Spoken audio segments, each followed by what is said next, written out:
শৃঙ্খলা ফিরছে নিত্যপণ্যের সরবরাহ ব্যবস্থায়। পণ্যের চাহিদার তুলনায় ভরপুর বাজার। রাজধানীর কারওয়ান বাজারে প্রায় 400 টাকায় উঠে যাওয়া কাঁচামরিচের দাম নেমেছে 200 টাকার নিচে।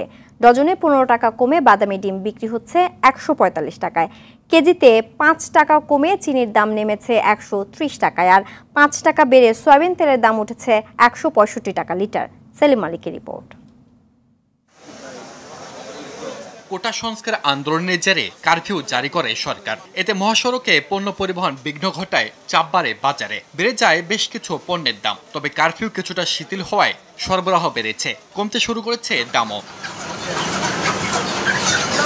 হঠাৎ কাঁচামরিচের দাম উঠে যায় 400 টাকা, তা এখন বিক্রি হচ্ছে 150 টাকা কেজি দরে। কমেছে অন্যান্য সবজির দামও। কেজিতে কমছিল 120 টাকা, 150 টাকা, 300 টাকা কেজি আসলে এখন আছে মাত্র 160 টাকা 70 টাকা কেজি।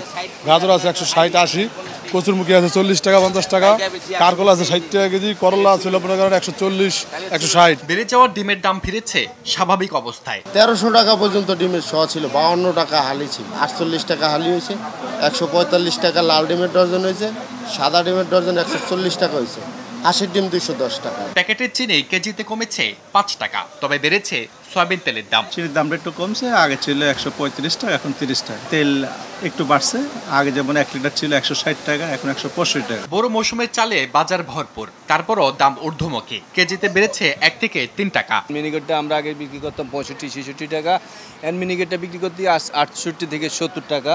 তারপরে 28 সালটা বিক্রি করতে 50 থেকে 52 টাকা, 54 থেকে 55 টাকা বিক্রি করতেছি। কারণ আমাদের দেশে তো গরিব মানুষ বেশি, তো এই কারণে মোটা চালটার দাম বেশি বাড়ছে।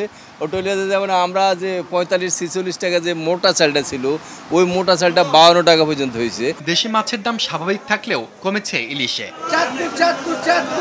কেজি প্রতি ব্রয়লার মুরগি বিক্রি হচ্ছে 170 থেকে 180 টাকায়, আর সোনালিকা মুরগি 280 থেকে 290 টাকায়।